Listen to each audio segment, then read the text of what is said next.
Hello everybody and welcome back to the channel. For today's review we're going to be taking a look at the Transformers Studio series Revenge of the Fallen, Leader Class The Fallen, the character that we've all been waiting for to truly complete our Revenge of the Fallen collection. It doesn't get any better than the Fallen from that Transformers 2 movie. I thought he was one of the most formidable Decepticons that we saw from those original 3 Michael Bay movies, even putting Megatron to shame in terms of just how much power he had. This guy had telekinetic abilities, he could only be taken down by a prime, and I just thought he was the ultimate Decepticon in terms of design as well. So as we take a look here at the figure, I just think he looks so wickedly cool. At least to me, he always reminded me of a robotic xenomorph. Really did give me alien vibes, especially where these really bizarre, strange appendages came from, but their head sculpt looks so awesome. I think it's one of the best Studio Series face sculpts that we've seen this line produce. Even here from the side profile, this just looks so cool with those metallic blue highlights that we do actually see flickering when he does activate the Sun Harvester towards the final act of the movie, so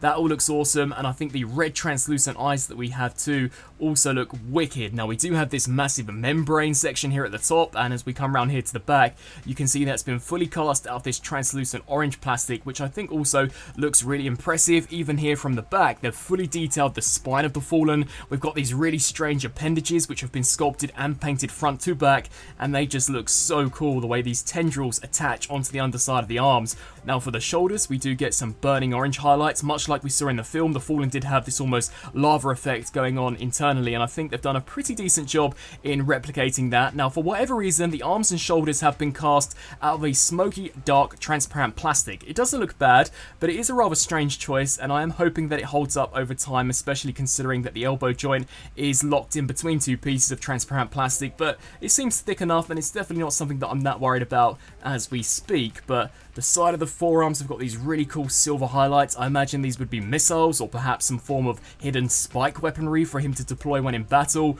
More of those orange highlights. I think the back of the hands too have been sculpted beautifully, and he's got so many fingers. Really weird design, but I do like how they've actually sculpted some of the articulated segments that we would see when he would actually move them in the film, so that's a really nice touch. And the chest in itself really does remind me of an alien egg sac, an embryo. It's just really weird in terms of shape, but has been sculpted so nicely. We've got more of those orange burning highlights, this really cool blue section smack bang in the center. Just overall such a cool looking figure. Now as we come down here to the legs, these are not as cool looking as the upper body in my opinion, but still have been sculpted pretty nicely. We do get these spikes flaring out to the sides here for the hips. I think the knees look great, and one of the biggest improvements when in comparison to the original version is that the toes are not spring loaded. These actually do keep their shape and positioning, which I think is awesome, and sculpt wise they look exactly how they did in the movie, so really cannot complain at all. This guy visually looks exceptional. Now articulation, the Fallen does have a ball joint here at the head, so that does allow him to claim our sun by looking up.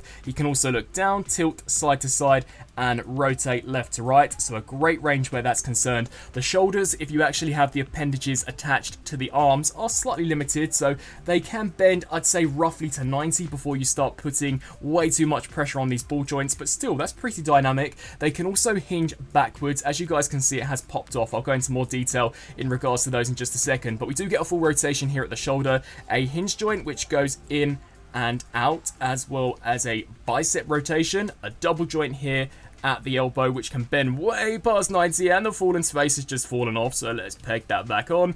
We also do get a full rotation here at the wrist, a hinge joint back and forth. Would have been really cool had they given us some finger articulation, so we could have actually got him grasping his hand, much like we see when he does finally get the matrix of leadership. Sadly nothing here at the waist, and I do think they maybe could have engineered something here for this upper piece, but nevertheless it's okay. We do get a great range here for the hips, so these can kick all the way forwards as well as all the way back. They can kick out to the sides, a rotation back and forth, rotation due to transformation here at the knee, as well as a 90-degree bend, another rotation here at the bottom part of the foot, and surprisingly a proper ankle pivot which can go forwards and backwards, and due to transformation the toes are individually articulated, so that also is really nicely done. Now as we come back to these appendages, as you guys saw, this one did pop off. They are just on ball joints, so if you do find them to get in the way, you can detach them, but the way they've been designed is pretty extraordinary. So here for the arm, this entire piece is actually on a ball joint itself, so this will move back and forth. As you guys can see, as you stretch that out, this will move, so that's really cool.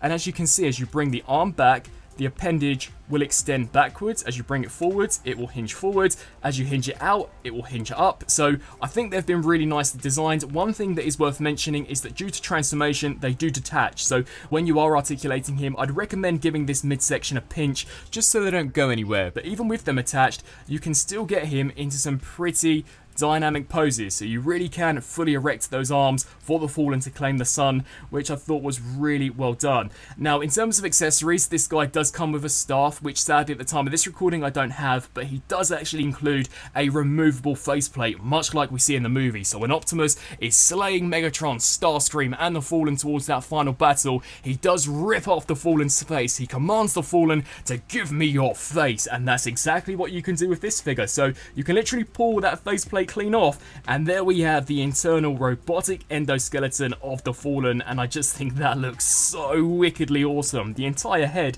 has been cast, or at least this back piece, in a translucent orange, which creates for some phenomenal light piping here at the eyes. That looks so cool. The paint, the sculpt work, all of the circuitry detail that we have here for the forehead looks awesome, and he actually does have some jaw articulation, so he could be screaming for his life, begging Optimus not to make him fall again, which I just thought was really awesome. I guess if they wanted to complete this, they could have given us some kind of spark that ripped out the chest. I guess we're asking for too much, but definitely that is a wicked looking head, and it's very easy to reattach this. So basically you want to make sure the jaw is closed, tuck the lower part in, and then just snap that section over the top, and there we have the Fallen fully risen, ready to take on Prime and the Autobots. Now, turning to some comparisons, here we have our new Leader Class Fallen on the left and the original Voyager Class Hunt for the Decepticons version on the right, which for the longest time has been an exceptional figure, but without a doubt the new version is superior. It just looks a lot cooler in terms of design. It's way more accurate, way more posable, and especially when it comes down to those appendages, I think they've done a much better job. But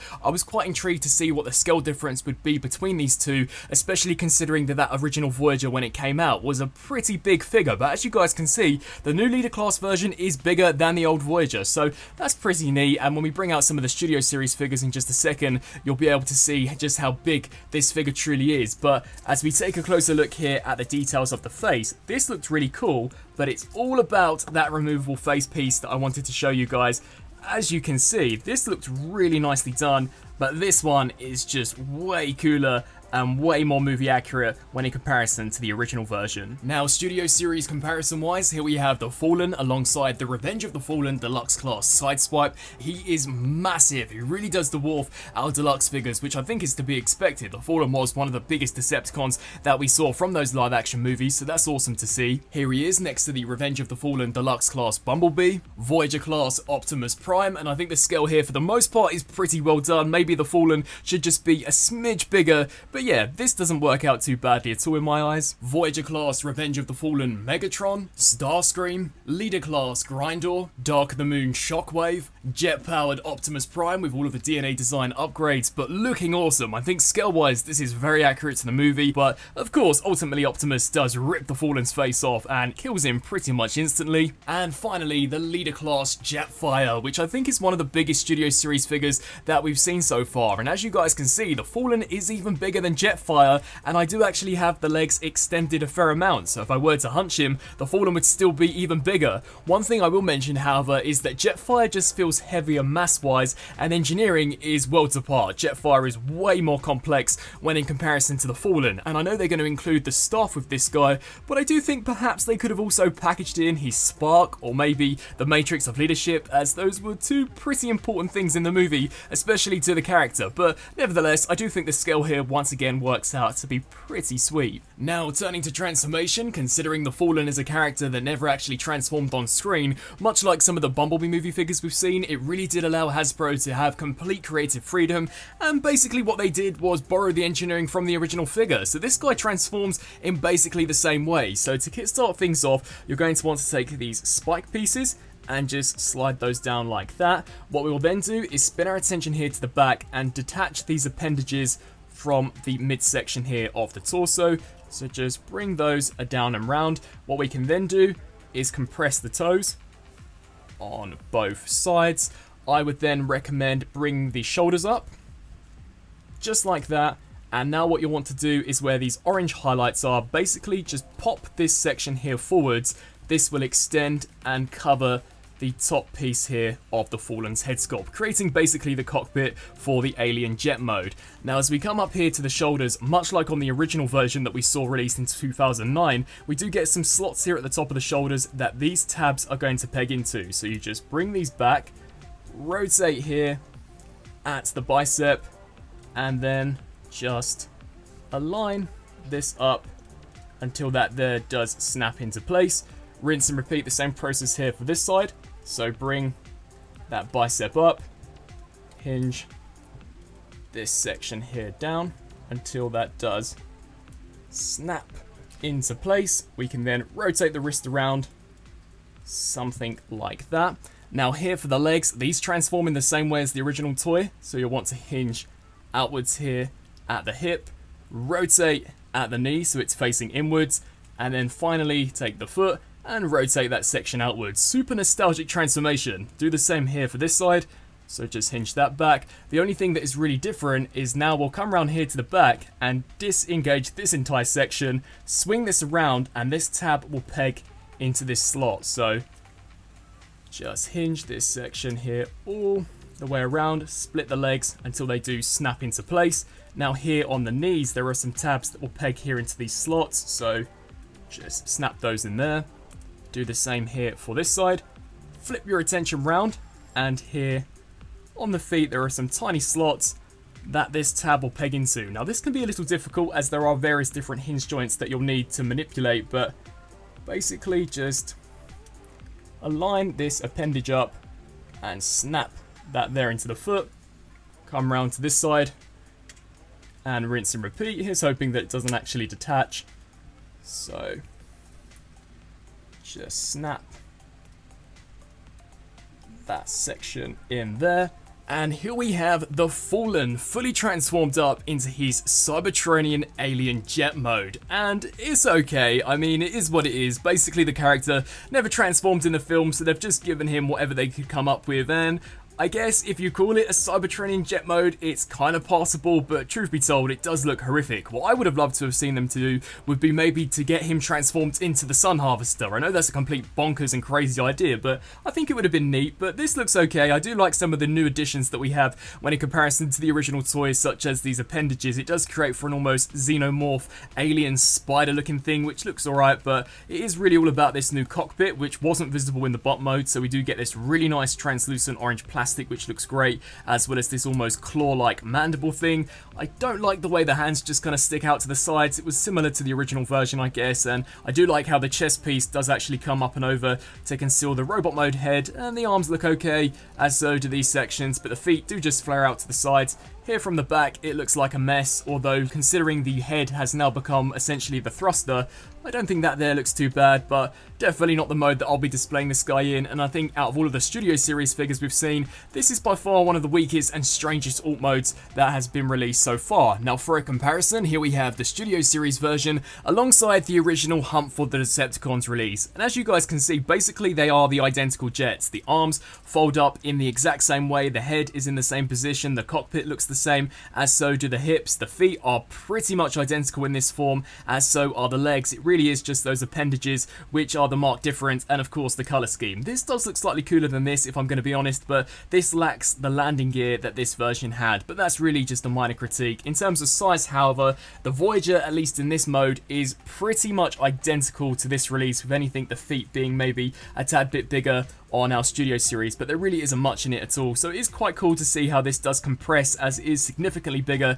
in bot mode when compared to this release. But be sure to let me know down in the comment section below, out of the two, which is the one you guys prefer. And here we have the Fallen alongside the Studio Series Voyager Megatron, just so you can see how they shape up in terms of Cybertronian form. So the Fallen definitely a lot bigger when in comparison to Megatron, and I guess in the same vein in terms of design, they really do look as if though they could be from the same world, but we actually saw this in the movie, so this is more passable when in comparison to this rather bizarre looking strange spider thing. And so, some final thoughts for the Transformers Revenge of the Fallen Studio Series Leader Class, the Fallen. This has been a character that us Bay fans have been waiting for years to finally get an updated version of, and has it delivered? I'd say absolutely yes, especially as far as the robot mode goes. The guy looks incredible, almost exactly how he appeared in the movie. I can't see this getting any better unless Hasbro decide to take this into their movie masterpiece line, which I think is unlikely, at least for the next 5 to 10 years, as they haven't even finished off the first movie cast yet. I think Articulation is leaps and bounds better when in comparison to the original release. It's really only lacking where the waist goes, but other than that, I think it looks awesome. The details are so accurate to the movie, the colour scheme is way better, the appendages look fantastic, and the way they actually engineer and move along with the arms I think is really nicely done. I do think the alt mode's a bit weak. I would have loved to have seen them giving him something slightly different when in comparison to the previous toy, as it's kind of like we've been there, done that, had this turn into a sun harvester or some kind of throne for the Fallen. I think that would have been cool, but I guess the Cybertronian mode works okay. It has been sacrificed to give us an accurate bot mode, much like we've seen with some of the Bumblebee movie characters, so I can't really complain that much, and considering he never transformed in the film, I'm more than likely never going to convert this guy ever again. So yeah, it's an alright throwaway mode just for this figure to transform. I think the removable face gimmick is fantastic. He will include a staff, which I don't have at the time of this recording, but I do wish they could have given him his spark that we see Optimus tear out of the chest in that final battle, especially considering that he is not as substantial as the likes of Jetfire, and I would have loved for them to have given him the Matrix of Leadership, as that's something sadly we haven't seen in the Studio Series line yet. But other than that, I think it's a fantastic figure. If you're a fan of the Bay films, then you have to pick this guy up, as he's one of the biggest bads from those live action movies. I'd love to hear your thoughts down in the comment section below. Is this a figure you guys plan on adding to the collection? And what do you guys think? Do you think that this figure has lived up to the hype, and has it exceeded your expectations and beaten the original release? As always, I thank you all so much for watching, and until my next review, I'll see you then. Thanks for watching.